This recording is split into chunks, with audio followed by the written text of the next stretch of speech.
Let's talk supply chain. So, welcome to the show, Grace.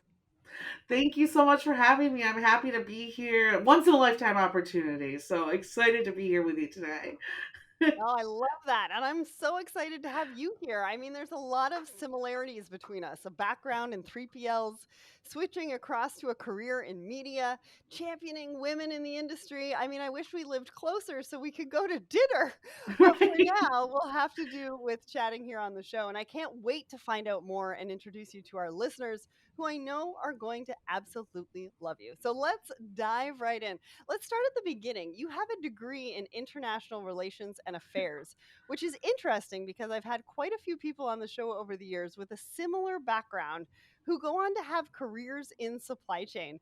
So, were you always interested in the industry? And why do you think so many people with your educational background end up in supply chain? Well, when I originally went to school, I was looking to go into politics. I had interned half of my senior year, I would spend interning for senators. So that was really fun, and I wanted to keep doing that. I loved being in that space. I'd always done nonprofit work with my family members growing up. So I was hoping to go into more of like a political science type of role, maybe into law. That was something I was trying to discover while at college. And I actually met someone while interning that told me that I had a great personality and that if I was going to become a lawyer, I would just lose that. So I was like, I believe you. So I ended up fundraising at one point. So for I started in the cafeteria, but quickly moved away from that job and paid my way through school through fundraising for MSU. Okay. And in that role, it's all phone work. We're on the phones from 5:30 to almost 10 o'clock at night, calling alumni across the U.S. And looking for funds, right? And it's a lot of rejection. It's a lot of different scenarios you have to kind of talk through and figure out. And a number of logistics companies would actually come and recruit out of our job because it was the same Yeah. type of work on the Yep. phone, being able to be scrappy, right, with what people throw at you. Honestly, better percentage on the phone at a logistics office than fundraising over the phone. I'll tell you that. And a couple of my friends went into it. I had a couple of like older friends in school who went into logistics, and I just thought it was really cool. So I ended up finding one close to home that I wanted to work for, and went down that route. So it's nice though because I think international relations, any type of like human science, like political science type of degrees, you learn about the functions of everyday society and what stops Right. people from getting what they want or stops. Yeah, for instance, I worked for Clean Water Action, so like what's slowing down the process, right, of getting better water within our different communities. And you start to realize that it's a lot more than just turning on a button or just um, finding a $50,000 donation and giving it to a person and a problem solved. There's a lot of different steps and a lot of different ways that you have to solve political problems today. I Mhm. think that's why I kind of get upset with like people who are like, why don't we just do this? It's like I wish that's how life worked, right? Right. And so like preps you to be a problem solver, and that's I think why I naturally found love in this industry over time. Yes, because problem solving is the nature of our beings every Yeah. single day in this industry. And I wish I would have known you when I was in sales, because let me tell you, the rejection, I was like, there is no other industry Yeah. that is as hard as this one to sell in. And you've Well, just proven me wrong. well, and I think this industry, what makes it fun is most of the time the people you're calling do need your help, right?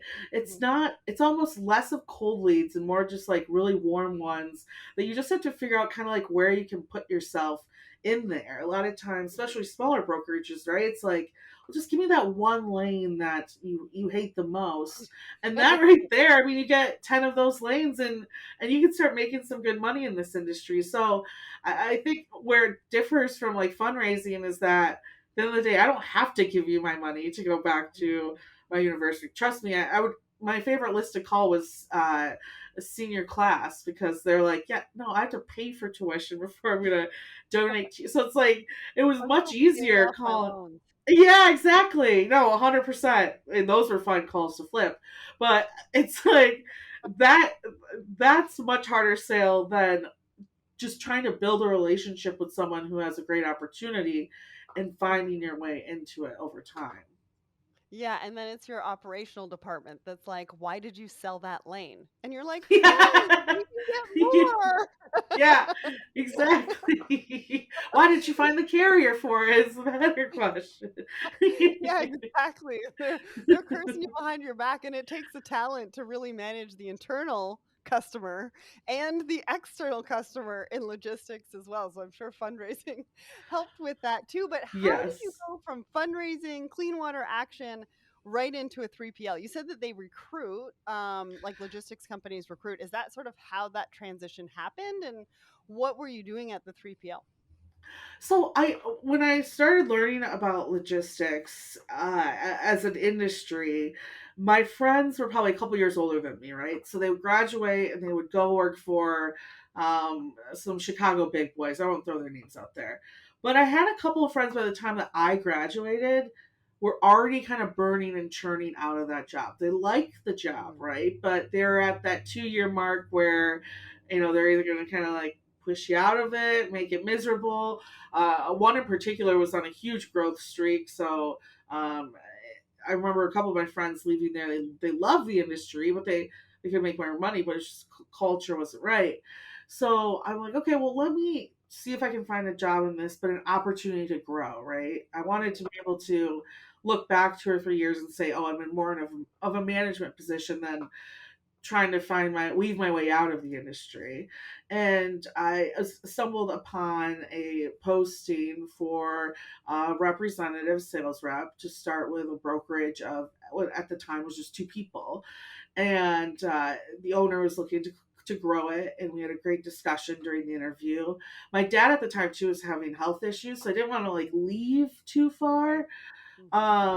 And so that interview went absolutely great, and I ended up starting with that startup brokerage, and it just took off from there. And it was really fast growth, and really, I feel like over that time got a business degree in some way, and made me fall in love with the industry as a whole. Especially, I think when you start in a startup within this industry, Yeah. you get a whole different view of the problems and how they can be solved, and Mhm. not only how they can be solved, but how they can be solved with how you want to grow a business, right? Right. Like you Yeah. can't take on as a small business on day two $40 million worth of freight transportation Right. spend, right?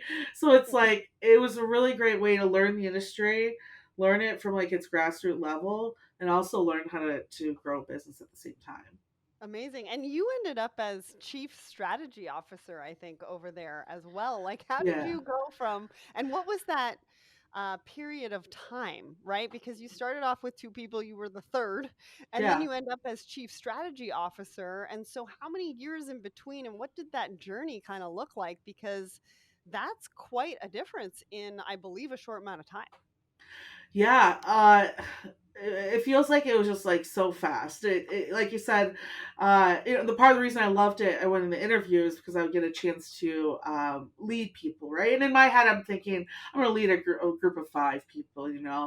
Well, I like a year into it, we're already at like 10 employees, and Wow. leading that group and taking off in sales, and we had recruited a number of even my friends and people from Michigan State from the same fundraising organization into the job. So a lot of us had an idea. We're all great on the phone. It was just learning the industry and building our company to reflect the values that we had. And over time, I think at one point I took over an operations role. I would say in general, operations is my favorite. One, I love the carriers. I think they're absolutely great, and I think they're more helpful than people think they are. You just have to listen to them. And so I love that piece. I love the piece of like Training was a big thing I was a part of as well, putting together like our training packets, diving into basically if there was a hurdle at some point, that was kind of my job, was to fix that, right? Mhm. Okay, we have a new customer and we need this much more insurance. How much is that going to cost? Getting new insurance vendors, etc., stuff like that. How do we use this technology? How do we train people on this technology? How do we grow a sales rep, right? Is their books getting too big? How do we add operations people to their team without, with figuring out how to pay them all equally and Right. make sure that they're all getting the commission that they deserve. And so that's why I liked more of that background work and like discovering the best way to work with people, but also figure out um, how incentivizing works in this industry and how you can get better carriers over time by building better relations and maybe areas where you can put technology in that you never thought of before. Mhm. So that was a lot of my work as we continue to grow out different uh, pods or departments and things like that, discovering how to do that, almost figuring out the game plan behind it, or like the honestly the business model of how we're going to grow. And so I kept doing that, and then I know it's funny because I would always have friends who be like, "Your title changed. Like, what do you?" It wasn't always like I wasn't doing something new. It was just more of, someone else had earned that title, and I was have to Right. pass on a lot of those responsibilities. And Yeah. yeah, so it was a fast 7 years, and we ended up leaving Lansing, moving to Grand Rapids, Michigan. And by the time I left, I think they're somewhere about 90 million dollar company. They should end Wow. around, they should be around 100, 120, I'd say, this year. And yeah, a fast growing team over there as well. Amazing, amazing. And you're a natural born problem solver. And so it doesn't surprise me that you moved through the ranks quite quickly, especially with a startup that's growing that fast, right? You've got more people coming on, and you really got a lesson not only in logistics and supply chain, but you got a lesson, like you said, in business as well, which Yeah. is so incredible because not everybody really gets that. And you need both to really work within an organization, right? Because you have different teams within an organization that you're managing and running, and it's a department that you have to manage a budget and things like that. And so it's really important, I think, to somebody's career in logistics and supply chain to have some of that business knowledge. Now, I get a lot of people coming to me and they're like, I'm going after my master's in supply chain, or I'm going to do this certification, or I've reached a limit as to the education that I think that I should get, but I think that I need to do more. What should I do? Now, you and I both did not necessarily go to school for Yeah. logistics and supply chain. So to those people, what would be your advice when they're taking a look at education, when they want a career in supply chain? What should they be looking at? What should they be learning about? It's a good question. I think part of me would love to go back and just learn, like, see what they teach people in Right. supply chain, because I think seeing like a lot of, I would hire kids out of the supply chain school, and they would come and work, especially at a brokerage, and it like did not add up completely. So I think for me, it's one, like, what type of role do you want? What Mhm. part of the supply chain do you want to be a part of? Because we both know, like, it's a chain for a reason. Do you like maritime over truckload? Are you more interested in how a company like FedEx works over a company like Schneider, right? Like, those Mhm. are completely different organizations. Just because I have learned how to grow a freight brokerage does not mean I know how to run a trucking company, right? Right. And it's like, I think for people, if I was going to look at going back to school for something, I think I would stop myself first and say, okay, what part of the supply chain do I want to be a part of first? Mhm. And then almost find a way to shadow that, right? Like, find someone in the industry, even if someone like yourself, or like, for example, if you want to go maritime, sit with Lauren Began, take her classes, right, that she gives. And if it interests you and you're like, okay, I need a deeper knowledge in this because I want to make this my career, then consider going back for like maybe those type of classes. But even someone like Lauren gives those classes. There's a lot of people in this industry that give out the classes to do all of these jobs. That's why I think I laugh, and most of the industry now agrees when I see non-competes, because all of this is on Google. Like, as much as like people want to pretend there's some secret sauce you're hiding, there's no secret sauce to a brokerage. It's just, what do you want to get out of that brokerage? Do you want to be a Mhm. mom and pop? Do you want to be the next Arrive Logistics? Do you want to be C.H. Robinson? Well, there's different choices you'd have to make.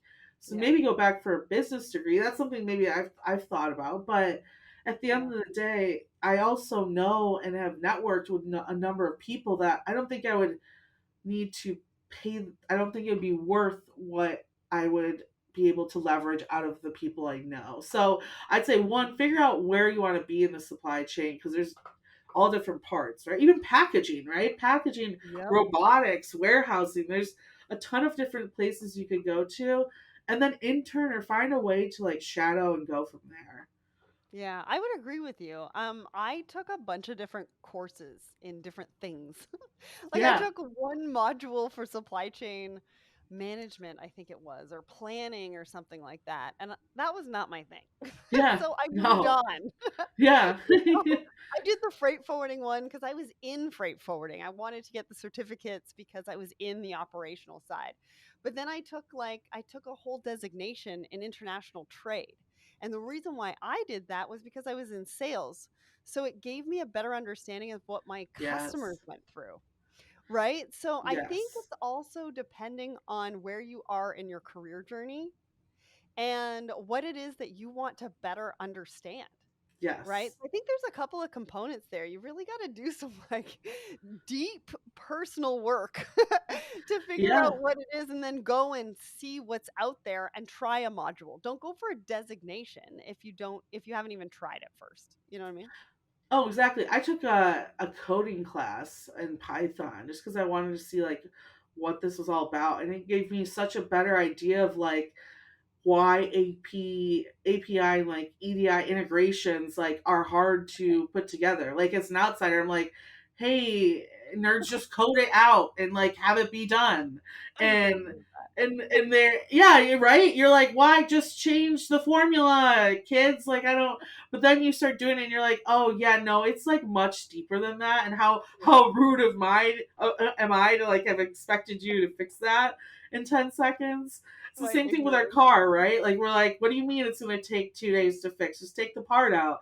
Well, this is gonna. So it's like, I agree. I love learning about different pieces, especially for writing, right? Because then I have a better idea of like the true problem something's solving than just Yeah. like confused on why someone is not working the way that I should expect them to work. Yeah, yeah, yeah.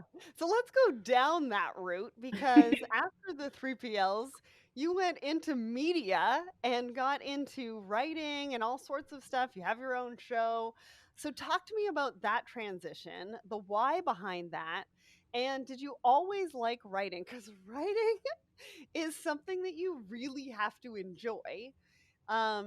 It's something that I've done ever since I was a kid. I lost it for a while, came back to it. When I did too much of it, I didn't like it too much. So I got a team. But I'm just saying, like what was that like?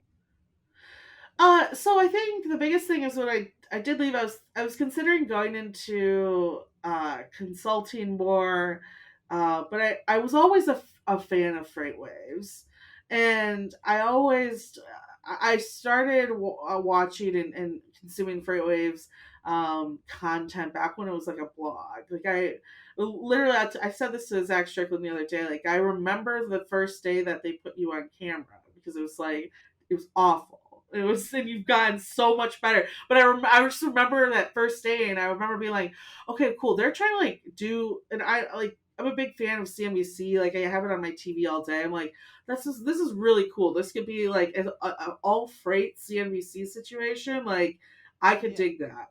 And continuing to consume content, I got well, maybe not close to, but bothered Kevin Hill all the time, and Dooner with just like different questions about Frey. I used to call into Dooner's show when he was on Sirius XM on Saturdays and like chat with him on there.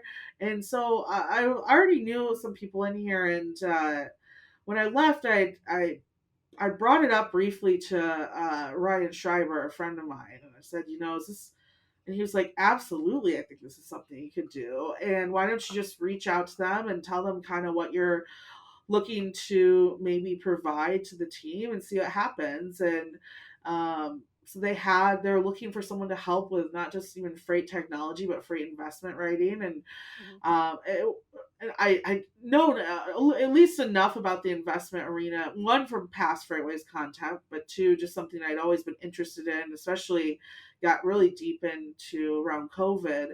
Um, and I was like, sure, why not? And I wrote up some writing samples, and they liked it, and I just started writing from there. And I think the biggest thing for me was kind of like I said before, I wanted people to read something about, especially freight technology, and be able to understand what exactly that was going to do. I think there's a lot of like minutia out there where it's like, okay, what is this for me? So people will see this every day. There's a new technology, and is this something else we shouldn't be investing in? And I think Right. it's exactly the opposite. One, I think operations should be looked at before any technology is put into place, and Hmm. two, each technology is almost catered to a problem than it is to an industry player.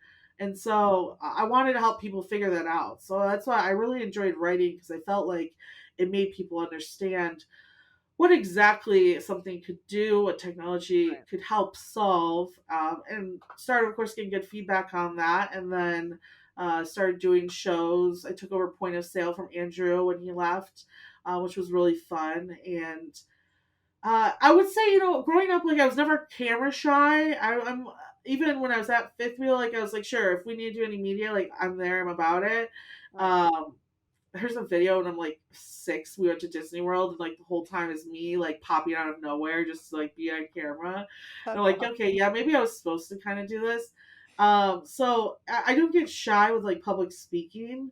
Um, and so I just really enjoy putting together like really fun content. That's what I've Yeah.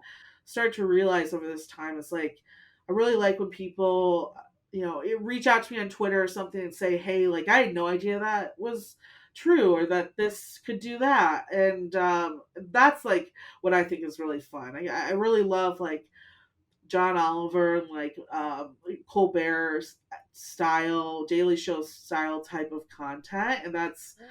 they've allowed me the freedom here to do that. And it's funny, like even when they called me about the radio show, it was like Kevin called me and he's like, I remember I was driving too, and he's like, do you want to, would you be interested in doing the show, 5 to 7, like I'm like, Kevin, people go to school for this to like Right. maybe get a 4 a.m. slot on like a Right. local channel. Like, how Yeah. dare I say no to this opportunity, right? Right.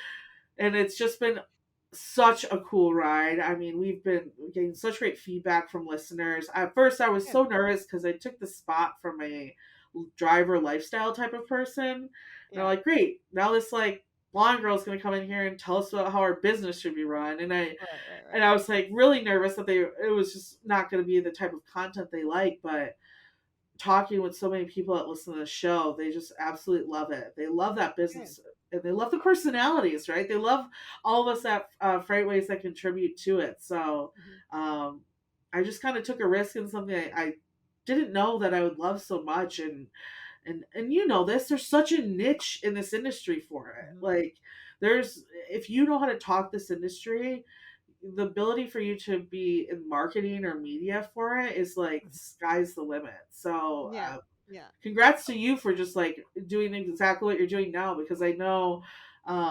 it's, I'm sure you're overly enjoying it, getting great feedback too, because there's not many people Oh, like us, right, that can talk about it. yeah, no, I appreciate that. It is a lot of fun. And like you said, there's a lot of different things that we can do. There's so much opportunity. And I've been taking a lot of advantage of that. But that is definitely on my bucket list. Sirius XM, if you are listening, It's on my bucket list. Just reach out. I'm available. Anyways, just saying.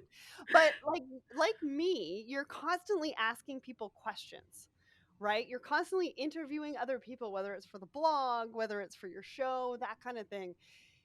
Is there one particular question that you would want somebody to ask you? Ooh, that one is a good question too. I think for me, I think to someone to ask me would probably be like, and I like to ask this to other people too. It's like, where do you see yourself kind of taking this, like this journey, right? Like, where do you see yourself 5 years from now? I know that's a dumb question, No, but no dumb questions. well, it's like for someone like myself, or someone like who switched careers or is like just started in this industry. Like a lot of times, I talk to like CEOs or CFOs and new people that come from like Silicon Valley and enter this industry. Hmm. And it's like, are you going to stay in this industry? Or do you see yourself leaving? Like, where do you see yourself 5 years in this industry? And I think for me, uh, I love what I'm doing now. Like the radio show is so much fun. So I think I love putting more time into that and finding creative ways to have fun episodes on there. Um, and past that, hopefully still with Freight Waves and contributing in some huge way.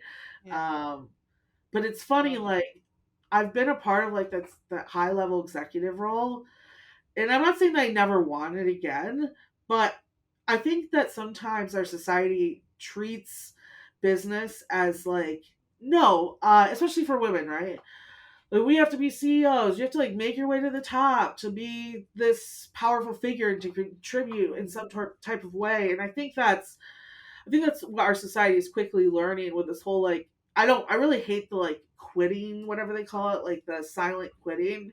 Yeah, I think that's marketing play for people just wanting to do their jobs and not yeah, be asked to do more for no pay. yeah, Um, and I think the real question is find out like what your employees want to do for real like 5 years from now and just set them up towards that. yeah, And it doesn't have to be a manager. It doesn't have to be something that actually helps your business, It should help them. And if it's not here and it's running their own blog, then let them practice by running your blog, yeah, like. And yep, so that's where I think I look back at like my tenure. And like I know I've done that to people too, where it's like, oh, you're such a strong person in this role, you need to do this. And that's just it's unreasonable. And it was all focused on what would help me and our business grow, mhm. and it was never focused on what they want to do down the line. So I think that's a big one for me, if that makes sense. Yeah, no, it absolutely does, and thank you for sharing it. I mean, it's one of the reasons why I say I'm founder and host. I'm not like I'm Yeah. CEO of Let's Talk Supply Chain. I learned a very long time ago that it's about who you are and what you bring to the table and how you feel about what you're doing and the impact Yes. that you know that you're making Yes. over a title. Yes. And yes, we want to see, more diversity in different levels of the organization. However, I think it's more important that we learn from those people and we see more diverse voices on industry stages so that we can learn from a variety of different roles. Because if your goal is not to be CEO, but your goal is to be director of something, Yeah. that's fine. Society Yes. says you have to keep going. But if you're Yes. burnt out at a certain level, and you want to go back to something that you enjoy, regardless of whether there's a C title or not, I think we need to give ourselves the grace Yes. to be able to, pardon the pun, to be able No, it to makes do sense. that, right? To be Yeah, able to yeah, do that and not get tied to these titles and these societal things that tell us what we need to be and what we need to do and how we need to think about certain things. And yeah, so I appreciate you for sharing that. Now, you started something called, I think, Shark Start. Can you talk to us a yeah. little bit about that? What is it? So I started that when I left too, and I will say I need to put more time into it. I've gotten really busy with this serious show. I started because I want to start a fundraiser with my mom and leave some type of legacy. So my mom just recently retired from teaching, and we've always like we love to give back. We love going family all the time. We go to the homeless shelter and give our time, and I think well, especially fundraising, I know how much a lot of that has an impact on people, and especially people who don't have the same backgrounds. And I think part of the reason I started is because, uh, like I said, I feel like I almost got a business degree from my past Mhm. experience in this role, but it also like came with this like the non compete aspect and the fighting of whose ideas are who, and I think that's just wrong. I think we should as a society be sharing and teaching and educating those who have great ideas and who want to at some point start a business. And if as an industry we said, how about we scrap these non-competes and we change them into partnerships, how quickly can we have our businesses grow and have each of us winning in a certain situation?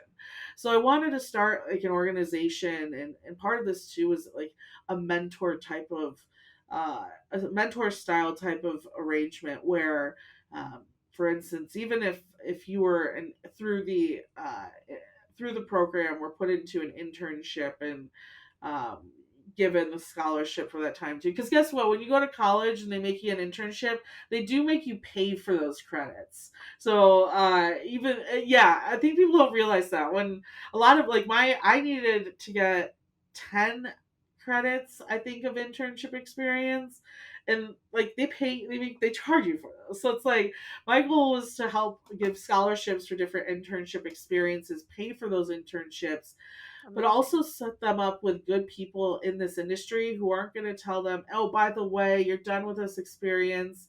Remember, you have a non compete. So you either have to come back here and work here with us, or you can't work for anyone else in the industry. So that was like kind of my fuel to begin with, is like set people up with good mentorship groups that like at the end of an experience like that, Mhm. let's say the person wanted to go build a technology for a brokerage, then you Mhm. partner with them and you grow those things together.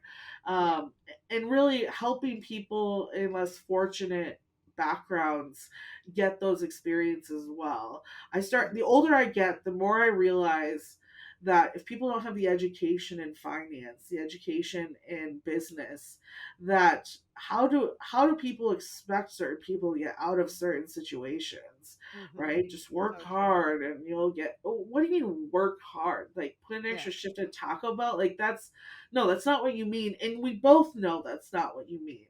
What you Yeah. actually mean is teach them what a 401k is and make sure that if it's matching that they're in it. Teach someone the importance uh, of a credit card and using points, right, and interest to work for you. Teach Mhm. someone to not buy a car in all cash. Teach some, these like simple life lessons that would get people out of Mhm. poverty over time. Yeah. And so those are like the two areas I wanted to focus on, was like a mentorship program, at least program to get people educated in certain areas that don't necessarily have to be college, but just life lessons that would get people out of the circumstances they feel like they can't get out of now.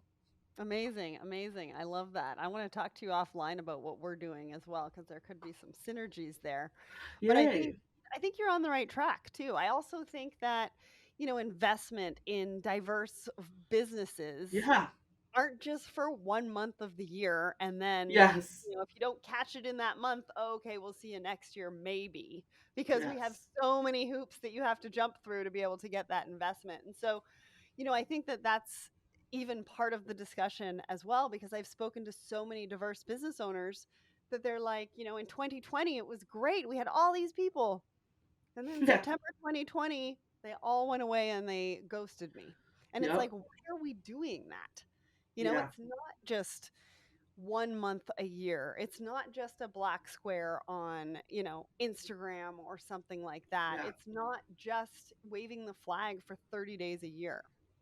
Yeah. So, anyways, I think we can talk all day about that. But I Yeah. do want to get to your experience about rarely being in a room with female leadership. right? And since Yeah. starting at FreightWaves, you've really gone out of your way to meet more women in the industry. So why are we still not seeing women in these roles? What can we do about it? And how do we encourage young women to have the bravery to step into these maybe sometimes scary environments? I think the number one thing that Kaylee and I both like preach on Great Quarter Gals is you need to extend your hand to them. A lot of people, I think even it took a while for me to realize I was fortunately raised by an extremely voiceful, opinionated, strong woman who is not gonna sit back and let someone tell her what to do. And with that came a lot of confidence, right? Where I would go into opportunities, and if I knew my worth and I knew my work ethic, I knew what I could do, and I knew I could attack a whole different job in media if I wanted to, right? There's a lot of women out there that don't have that support, not even just from their fathers, but from their mothers as well.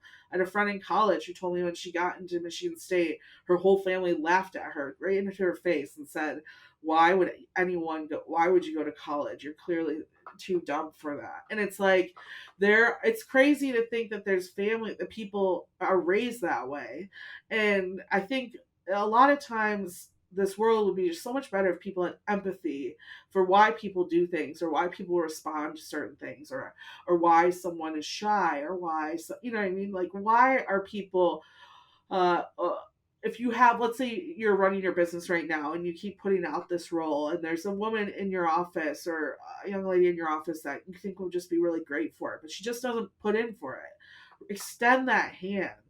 A Hmm. lot of times it just takes someone higher up saying, you know, you would be really great at this job, for them to think about the fact that they're good at their job for the first time. I Hmm. think a lot of people give our generation this like hoopla about gratification because of like likes and hearts and all that stuff on social media.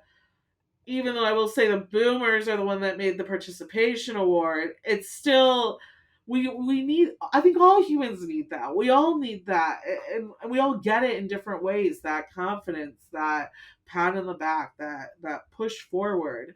And hopefully, I think Kaylee and I specifically, and you in this role too, hopefully making this content and making this media, it gives another woman out there the chance to say, you know what, maybe think twice, and maybe I am right for that role. But I Yeah. think a lot of times male leaders need to go out there and just have a one-on-one conversation and say, like, where would you like to be? How can we help you? Kind of like we talked about before.